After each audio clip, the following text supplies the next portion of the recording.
Pacifist, she says. Pacifist, he says.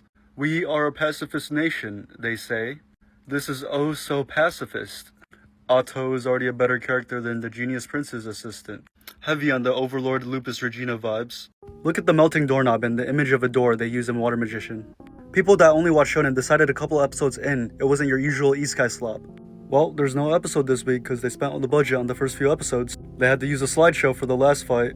I still enjoy Isekai slop though.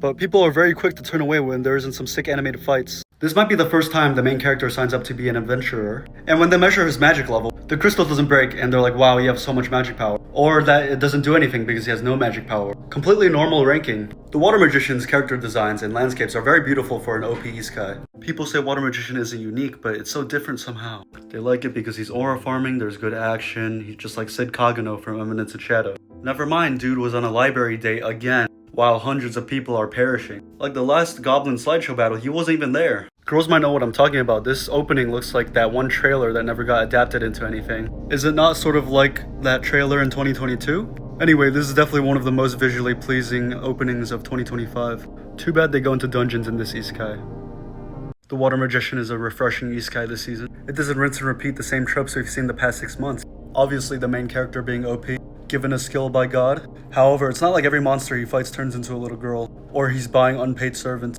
and making a group out of unpaid servants and little girls. Yet, world building is something a lot of these Isekais were missing, given a whole new world. And the Water Magician does this, but he talked about some dungeon stuff. Please no dungeon, you can fight monsters outside of the dungeon.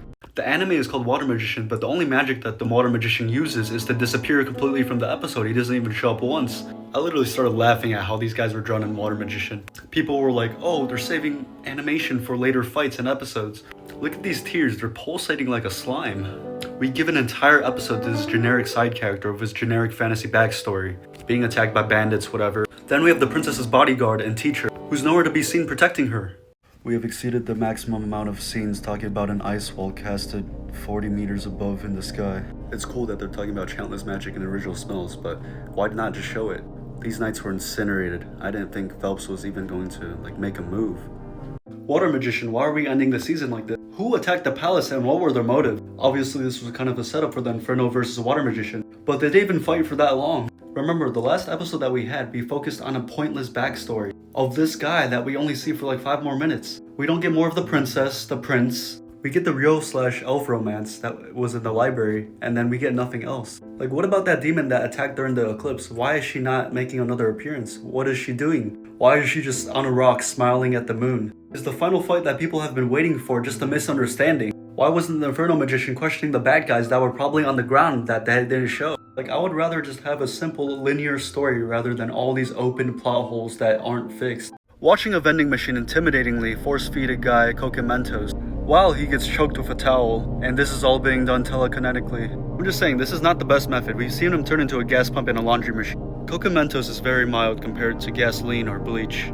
It's so cool how the Dark Elves see the main character. Like Eminence and Overlord, he's a leader of a nation/group and isn't who everyone thinks he is. Like the two of them just role-playing as evil characters. I guess the difference is one character that knows he's an actual goofball and is a goofball along with him. This kind of reminds me of the Genius Prince, maybe just cause she has white hair. Typical Isekai main character with an unpaid servant shows up in Apocalypse Springer Manogura. Got a D&D player who rolls a 100-sided die, and might be a big problem in the future, is one. The thing is, I don't think this one is going to get a season 2. A lot of unsolved plot, the cliffhanger, you know, he's going to take over the whole world for Mama Isla. People actually got mad that I called them OP at the start, but yeah, they are overpowered to like 99.9% of them there. People are complaining about the Apocalypse Springer Manogura studio. There's no reason to though. We don't need insane animation for an Ultra Short that just murks everyone in a fight. The same issue that most of these 12 episode Isekai face is the pacing. Edgy like Overlord, but far from the edgiest.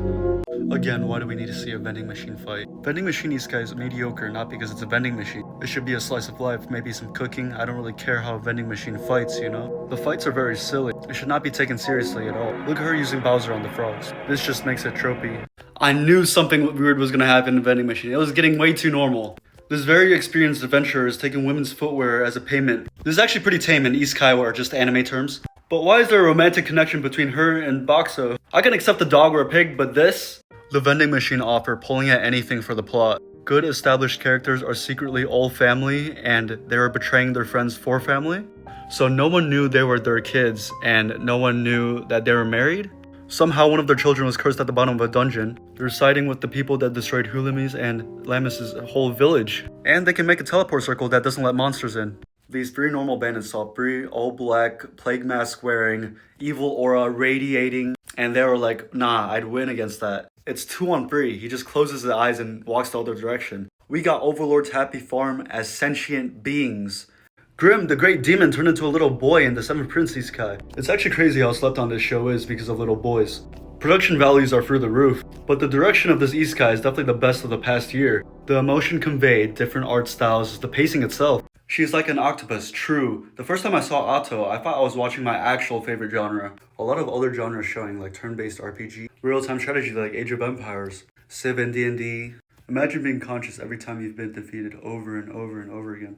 If you're ever having a bad day, just remember you weren't forced to eat your mother once, but twice. Even the best player that got Isekai can't ignore a cutscene. He nukes the whole place and then the catcher plays. I can't really say it was surprising considering the flags raised the past couple episodes, but dang, I really liked her character. I thought the animation and direction were pretty good. People were complaining how they adapted it from the source, but I think it was pretty good considering they're a new studio. And both the times, the mother herself is asking them to eat her. The twins got OP powers after eating their second mom, linked to their trauma. Carria gets a decay ability after half their body got scarred. And the other twin, Maria, gets a forgetfulness ability, where it's a constant state of denial after losing her mom twice. And what is Maria's attack? She bites them. After what? After munching on her mom. And it's telekinetic. 7th Prince 2nd season is over. Really high percentage that there's gonna be a 3rd season. Given the cliffhanger and the amount of production that's put into this, while it was as good as the 1st season, Isha really needs to learn a new song. Other than that, this is a prime example of how to end a 12-episode season, not just some sudden ending. The first time an anime villain gets a 20-word Isekai title, and the anime actually gives it an opening. And it actually goes on for some time, it doesn't do it once, it does it twice. And it's also the first time an anime villain needs you to cook its own meat edible enough so it doesn't destroy the human race. And this whole black and white sequence dedicated to cooking Mega Meat's pork seems to be a reference to Food Wars. After the first bite of the food, a lot of stuff happens, bliss, sounds. This is what I mean when I say this anime's direction is probably the best this year. 7th Prince Isekai is just too entertaining. Grim pulls out a microphone in fight. Kind of funny if Grim, a devil, would be in his right hand permanently, and the angel would stay in his left. I straight up thought he was summoning Eren Yeager for a second. Straight up a world-ending eldritch being. The magic is actually top tier. They're going with side character development and then final boss for the final episode. Kind of like One Punch Man. Grim is officially a cool little boy now. Last episode we were doing a whole sequence on Food Wars. This episode we have Demon Lloyd about to power scale a Demon Slayer final boss. The art, the direction, the animation, all of this is way above a story like this should receive. Even this running scene, look at how well done it is. It's just so entertaining, the characters aren't just linear. And I keep forgetting this isn't even an Isekai, he was reincarnated in the same world. There's random character growth from 3 characters this episode. Lloyd is OP, but he avoids all possibilities of danger for his allies and friends. Sort of like Yogiri Takato. Also, random Conan reference.